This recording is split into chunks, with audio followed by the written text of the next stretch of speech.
Hello, my Pisces friends, Guiding Halo here. Let's see what Spirit wants you to know by the end of May. At the end of May, what does Spirit want you to know? Keep in mind. What does Spirit want you to know by the end of May? Inventor, Raccoon. Decide on what you really want. You have the ingenuity to claim it. Avoid being the trickster and practice integrity. You have many roles and can juggle them well. So there's something I feel you want to say, to put out there, to be in the energy of. Coming about it in an awkward way isn't going to help the situation. I think you feel that coming at it in a straightforward way ain't going to help the situation either. So being inventive and creative about how you move forward is going to help you. Thriving. Focus on what's thriving. Focus on the fruit that you're bearing. It's like you're growing right now. It's like you're so good at thriving in harsh climates. And part of that has to do with your freedom. There's some sort of ripening of the fruit that that's on the branch that needs to be picked at a certain time and timing. And I feel as though you've been waiting and listening on your intuition to go ahead and make that move. But the divine wants you to focus on what is thriving and working in your life. Cat Spirit, claim your independence. So if you are dealing with work or some sort of way, you very well may need to have your independence in your work. Maybe doing a spiritual-based business or a business that is your own. Being an inventor, maybe it's just strictly being an inventor and claiming your independence through that invention that you're creating. Building a solid foundation, like the 4 pillars of your life. Being led by the ancestors, your ancestors in a brand new beginning. There's something about the lexical daziness of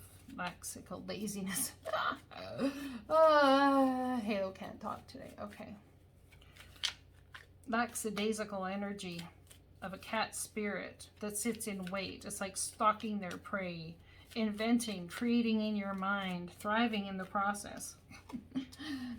An end of a cycle. There's an end to some mental torment. There's an end of a mental shit show that's been going on. It's been like a holy shift, man. I'll tell you what. And the energy has been all over the charts. I want to say that you're feeling good. You're feeling good about it.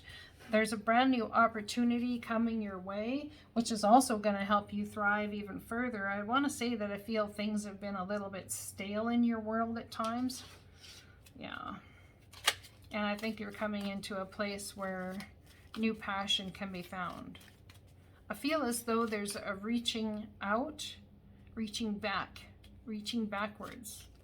It's like you hit the save button on something, you went about a whole new cycle, and now you're coming back to that place of that save point. 10 of Wands, absolutely at the end of a cycle. I want to put down the burdens. I'm tired. You're almost there.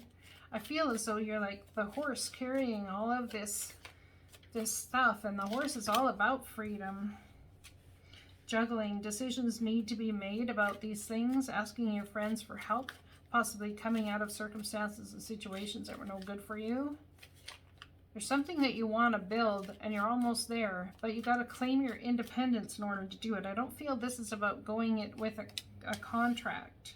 This is your energy being in hangman mode. The problem with moving forward here is that you see both sides of the fence so clearly. You see the pros and cons so clearly.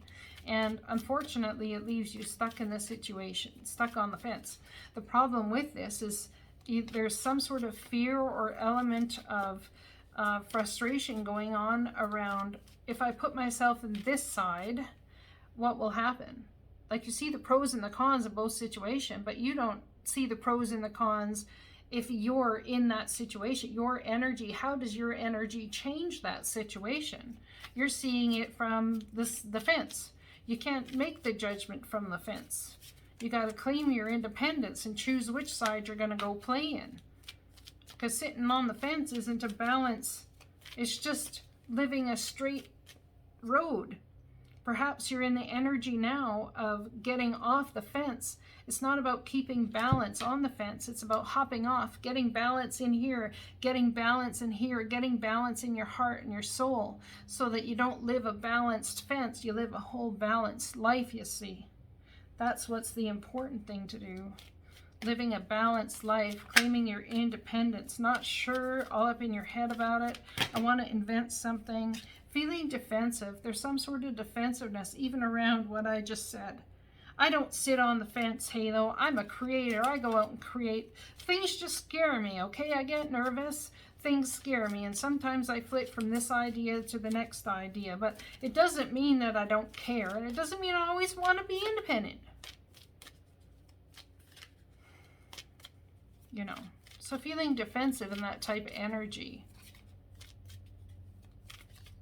I wonder if someone's looking for independence while in a sacred partnership. I wonder if someone almost fears their independence because of the trouble they'll get into, not seeing the positive in being independent. Yeah. I feel as though there's some sort of modicum of trickery, wanting to trick your way into or out of a situation. It's very precise, whatever it is you're doing, but the divine wants you to keep in mind that you're thriving. You thrive in dry climates very well.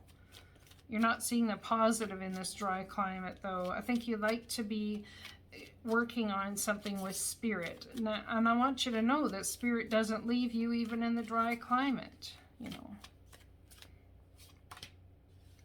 It's going to take great strength. Whatever this opportunity is here, it's going to take great strength to accept.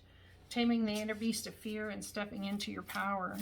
Stepping into power, perhaps, that you've not, you know, taken up in quite some time. I wonder if you're ending this whole time of independence, making a decision to do so, juggling a lot of things in your mind, trying to define whether it's even a good idea, and then being defensive even towards your own thoughts. Avoid being the trickster and practice integrity. You have many roles and can juggle them well. Dearest you, we here on the other side have one important thing to declare. Love is the answer to literally everything. We don't necessarily mean romantic or erotic love, although they are wonderful, but sometimes above and beyond that. Everything alive in the world was first created by love. Spirit sends love to animate life and birth it into existence. Love is without conditions, and it is based in reverence and a fierce and joyful respect for life. Love thrives when you focus on it, and we want you to turn away from anything that causes it to wane.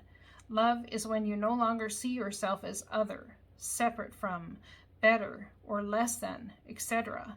When you act as love, you give permission to the world to thrive and grow as it will. Can you let go of what is not love and ask, what would love do? Love is waiting for you, always and forever. We just adore you over here. Well, that's a very clear message. I think someone's been trying to evade some sort of commitment and connection and claim their independence. But the divine wants you to stop with that, because you're tricking yourself out of the most beautiful part of yourself, which is love.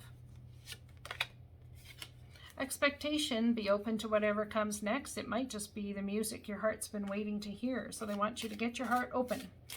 Lose the defenses, my friend. Sanctuary. Embrace the need for solitude. Your inner sanctuary calls you. Renew yourself and thrive. Message from the angels, please. Your desired outcome will occur in the very near future. Have patience and faith, and don't try and force it to happen. So, trust yourself. Love yourself.